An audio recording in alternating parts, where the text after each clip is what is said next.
outras pessoas. A nossa tarde@rtp.pt. Bom, agora vamos efetivamente falar sobre notícias falsas. Será que os portugueses acreditam em todas as notícias que aparecem? Foi isso que fomos perguntar para a rua.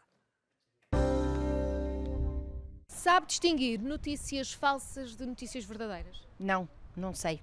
Hoje em dia as fake news é uma coisa que é frequente, de maneira que as pessoas é que têm que ter cuidado, não é? Porque essas coisas proliferam e cada um é que tem que ter cuidado, não é? Vocês têm dificuldade com a quantidade de informação, com a internet, as redes sociais, em filtrar o que é verdade e o que é mentira? Sim, essa dificuldade existe. Quer dizer, confrontamos com ela todos os dias, não é? Eu dou sempre desconto. Não acredito em tudo, enfim, fico com o registro. Às vezes há notícias falsas que são de tal maneira elaboradas que levam as pessoas ao engano. Há muitas notícias dessa natureza e batem muito na tecla para convencer as pessoas. Portanto, nem sempre é fácil a pessoa identificar uma notícia falsa. E costuma haver muitas notícias falsas? Sim, parece que há muitas falsas até. Estamos na moda das fake news, realmente. Eu quando tenho uma notícia que me surpreende, enfim, e que se confio, procuro averiguar da veracidade ou não dessa notícia. Tento ver se realmente é falsa ou não, mas se calhar também sou apanhada como as outras. Deparam-se muitas vezes com notícias falsas? Sim. Já foi apanhada em alguma notícia falsa? Se calhar já fui, se andar por ela. Mas normalmente procuro interrogar-me e saber de fonte mais segura se de facto é falso ou não. Isto hoje em dia, assim, a profissão de hoje é enganar o próximo. Infelizmente é isto. Nós enganamos uns aos outros. Portanto, já há uma profissão. Qualquer dia já tem multibanco e tudo.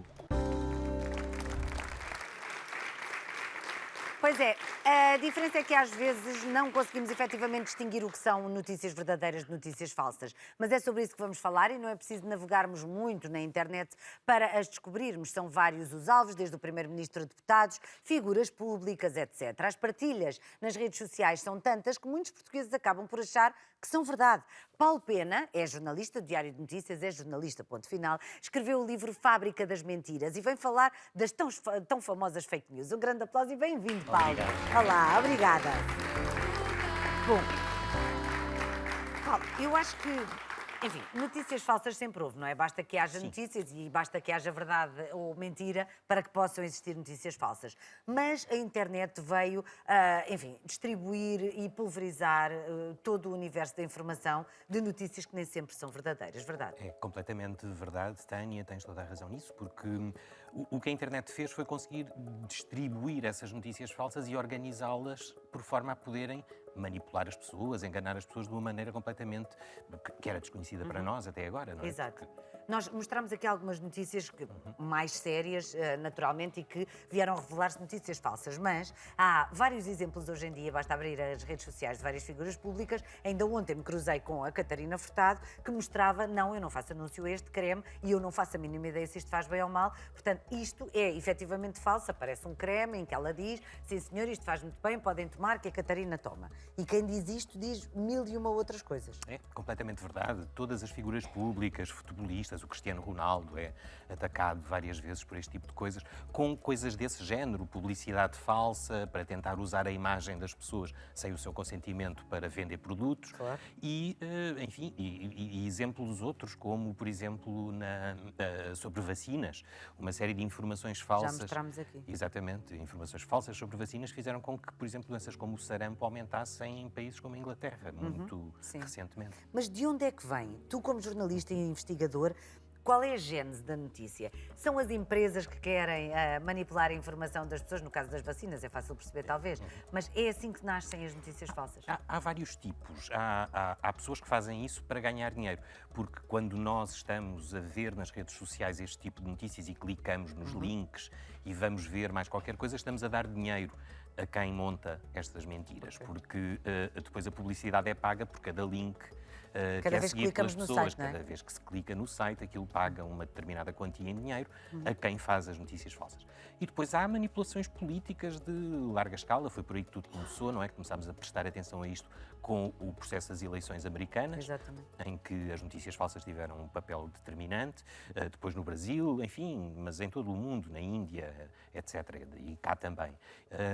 Portanto, eu creio que temos várias causas para isto, desde empresas de marketing que tentam usar a imagem de figuras públicas, até pessoas individualmente que tentam ter um bom rendimento criando este tipo de sites com mentiras. Mas depois é efetivamente muito complicado distinguir uma notícia verdadeira de uma notícia falsa. E estes criadores de fake news, mesmo que venham a ser apanhados, já ganharam muito dinheiro com isso. E há muitos que nunca são apanhados. Sim, a maioria não será apanhada porque é muito, bem, enfim, não querendo maçar muitas pessoas, mas os sites podem ser registados no estrangeiro, podem ter nomes falsos, é muito difícil conseguir perceber, e quando são notícias que tentam atingir alguém, dizer qualquer coisa de errado e muito mau sobre alguém, se essa pessoa processar o site, é muito difícil encontrá-lo. Há um caso desses, um dos raros casos em que a pessoa decidiu processar os autores das fake news e que eu saiba ainda não foram identificados. E foi a antiga eurodeputada Ana Gomes. Exato, e continuam sem ser identificados, não é? Tens aqui um capítulo chamado Como regular o Google, o Facebook e as redes. A Google, o Facebook e as redes. Qual é a importância disto tudo? É porque isto mexe com tudo hoje em dia. Claro, isso é a importância decisiva, porque o grande problema para distinguir a boa informação da má informação ou da desinformação, como se chama agora, é que as pessoas tenham hábitos de leitura, e nós fomos perdendo isso muito tempo, ao longo do tempo em Portugal, e a capacidade que as pessoas têm de perceber o que é uma notícia feita por jornalistas ou o que é uma notícia feita por um jornal sólido, sério, torna-se difícil se não houver uma grande quantidade de pessoas que leiam notícias. E o Google e o Facebook, o que é que acrescentaram a isto? Deram às pessoas uma sensação de informação constante. Portanto, nos telemóveis estão sempre a receber qualquer coisa, ou nos computadores de trabalho, em casa, etc. Sim. E o Google e o Facebook não têm nenhum tipo de regras sobre a qualidade da informação. Portanto, eles apenas distribuem tudo. E se nós formos acreditar em tudo o que vamos lendo? Exatamente. E só em Portugal há 6 milhões de contas no Facebook. Portanto, uma grande maioria da população portuguesa teria conta no Facebook. Há um outro problema que nós não nos deparamos senão quando somos confrontados com ele, que é o dos perfis falsos, das pessoas que não existem, mas que estão ali no Facebook a fazer este tipo de campanhas. Exatamente. E é preciso ter muito cuidado com isso, porque às vezes têm fotografias reais, têm fotografias de pessoas, parecem reais, têm nomes normais, etc., mas são perfis falsos que são criados por este tipo de mecanismo para tentar iludir e enganar a maior parte das pessoas. Aliás, houve uma grande reportagem feita pela Conceição Lino na SIC, a Rede, que mostrava exatamente o universo macabro que se pode criar através de um ecrã. Eu agora estava ali a olhar para o nosso público, e eles são muito jovens de espírito, bem, e de idade também, mas de qualquer das formas, quando nós pensamos no Facebook, pensamos sempre que as pessoas a partir de determinada idade já não têm. Isso não é verdade hoje em dia. Não. Quem é que daqui tem Facebook? Malandros, são amigos uns dos outros, não é? Têm Facebook. Aliás, há muitas delas que eu sei que têm Facebook porque elas mandam muitas mensagens e dizem-me coisas. Olá, estava bonita hoje, via lá e tal. E isso também já não corresponde à realidade. Se nós falamos de 6 milhões de portugueses, num país como o nosso que tem, em Portugal, 10 milhões de habitantes, que tem Facebook, os perfis falsos são preocupantes também. São muito preocupantes porque dessas 6 milhões de contas, provavelmente a maioria será falsa. Não serão pessoas reais. Sim. E montam-se campanhas? Montam-se campanhas muito facilmente. Por exemplo? Há aí uma descrita nas últimas eleições europeias em que foram criados um conjunto de perfis falsos. Uma delas tinha a fotografia da Sofia Loren, outra tinha fotografias de agências de modelos, etc. Só para distribuir propaganda política de um lado contra o outro, não é? Sim. E isso o que é que faz? Faz com que as pessoas pensem, há muita gente a criticar aquele político, ou aquele futebolista, ou aquela figura pública, e, portanto, se calhar essa crítica tem razão, porque só a quantidade, não é? A quantidade de gente que aparece no Facebook a dizer determinada coisa faz-nos convencer de que aquela pessoa pode ter razão. Claro. E aquilo pode não ser uma pessoa, pode ser um mecanismo escondido para tentar atingir alguém, tentar atingir um objetivo qualquer. Sim. Paulo, queres falar de algum caso em particular, ou de alguns casos em particular que abordes graças à investigação que fizeste na tua profissão? Um dos que demorei mais tempo a investigar para este livro e para o trabalho que fiz foi em conjunto com uma série de jornalistas de outros países da Europa para tentar perceber qual era o tema dominante nas campanhas eleitorais europeias no início de 2019. Enquanto na maioria dos países de Espanha para lá, para simplificar, o grande tema das mentiras eram os refugiados, e cá também temos alguns exemplos desses, não é? Que os refugiados ganham mais do que reformados, isso é tudo falso, Sim. é tudo mentira, mas é muito difundido, é muito Explorado até. explorado. O que se passava cá era que o tema mais importante de fake news era o tema da corrupção e o tema da segurança também. Portanto, tudo o que tem a ver com polícia, sistema judicial, corrupção e violência. E isso acaba por nos fazer ter uma ideia bastante distorcida do país, porque, quer dizer, em termos de violência, Portugal é sempre nos rankings dos países mais seguros do mundo. Exatamente. Mas nestes sites de desinformação, Portugal aparece como sendo assim um caos, Sim. parece um país em guerra, o que é totalmente falso. E no tema da corrupção é um tema que ataca completamente o sistema político, o sistema democrático como o conhecemos, que as pessoas passam a ter desconfiança. E o que estes mecanismos de desinformação pretendem é precisamente instalar o medo nas pessoas, instalar a desconfiança, que as pessoas não acreditem em nada, que tenham um receio Que da vivam forma como as efetivamente em coisas... medo. É, exatamente. E Mas como é que combatemos a desinformação? com informação é a única maneira. Não creio que haja outra. Devemos tentar convencer cada vez mais pessoas a lerem. Os entrevistados da peça anterior diziam com alguma razão que a melhor maneira de combater a desinformação é tentar perceber se conseguem lê-la no outro lado. Exatamente. Portanto, se leram num site qualquer que não E sabem depois bem nunca mais a voltam a identificar, encontrar. exatamente, e nunca mais a veem, vão procurar um jornal e nunca o jornal escreveu sobre aquilo, é porque muito provavelmente é mentira, não é? Sim. Podemos sempre confiar, isto também é importante dizer, as pessoas têm e ainda têm, infelizmente, o hábito de ler jornais fisicamente. Portanto, muitas vezes no café onde costumo ir tomar o meu café da manhã estão sempre os mesmos pessoas, senhores, olá, como está? Estão muitas vezes a ler o Diário de Notícias, mas estão sempre a ler jornais, mas nós podemos ver a maior parte das notícias também dos jornais físicos online. Podemos confiar nas aplicações dos jornais online. Sim, podemos. Embora haja já vários casos Falsos. de falsidade.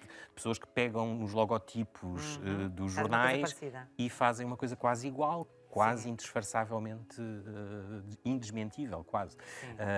Mas que é, na prática, uma mentira também. Mas sim, mas podemos confiar nos sites dos jornais, nas ligações que os jornais fazem nas redes sociais, etc. E exigir mais aos jornais, porque também ouço muitas vezes as pessoas queixarem-se da qualidade da informação, mas exigir mais, Sim. que seja melhor. E que- Exatamente. Nós demos aqui um exemplo há pouco acerca do António Costa, na altura dos incêndios de Pedrógão, a Pedrógão. 17 de junho, que apareceu a notícia de que estaria de férias, inclusivamente isso já o deixou fora de si e honestamente, com alguma razão. No não é? último dia de campanha. Exato, no último dia de campanha, que poderia ter posto a campanha em causa e acabou por não acontecer. Mas como é que isto aconteceu? Essa é uma história que foi criada há muito tempo. O primeiro vestígio que nós encontramos, eu trabalho com uma equipa do Media Lab do ISCTE, que faz toda a parte documental da pesquisa das notícias falsas, saber onde é que elas nasceram, quem é que as criou, etc.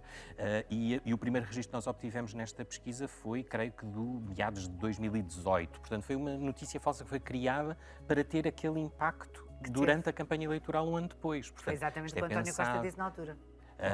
Pois, eu não sei se ele teria provas para o dizer. Nós conseguimos Provar que demonstrar isso era isso, verdade. que é verdade, que é uma mentira, que é criada por um conjunto de sites, porque é fácil de desmontar. Nós sabemos que o Primeiro-Ministro não estava de férias naqueles dias, não é? Foi de férias depois, mas não Exatamente. naquela altura. E, portanto, isso foi criado para ter um efeito político. E depois foi usado todo o tipo de acessoriamente, depois já não era a notícia das férias, era a notícia que ele tinha tentado agredir alguém porque disse que estava de férias, etc, etc. É muito... E isto é tudo estudado. Há um efeito programado das mentiras. Estas mentiras visam fazer qualquer coisa. Ou as pessoas acreditarem que determinado político vai de férias quando o país está a arder, ou que determinado político, como Hillary Clinton nos Estados Unidos, financiava terroristas ou matava Exatamente, pessoas, sim. ou etc.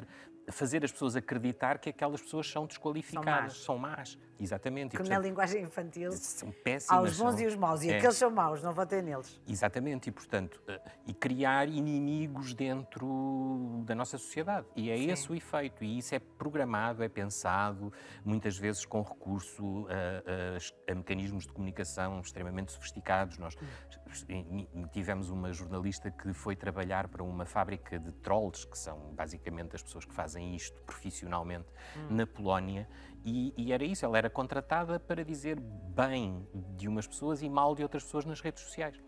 Meu Deus, E isso era- é uma profissão. E é uma profissão. E deve ser bem paga. Não era muito bem paga, mas quer dizer, quem geria a fábrica devia receber bastante bem. sim. Exatamente. Podia não ser o É. troll em Oh, si, sim. mas de certeza absoluta que a pessoa que mandava era o caso. Fábrica de Mentiras. Este é o livro do Paulo Pena. Nós tivemos aqui uma conversa que passou a voar sobre algumas das notícias falsas, as chamadas fake news em inglês, que pulverizam o mundo, da internet e não só, e que podem tornar-se efetivamente muito perigosas no dia a dia. E que nós podemos passar a acreditar em coisas que não são verdade. Portanto, o combate à desinformação é a informação. Leia jornais, leia sites fidedignos e leia este livro, é o meu conselho. Muito obrigada. obrigado, Paulo, um Tânia. grande aplauso. Obrigado. Muito obrigada. Fica mais um pouco.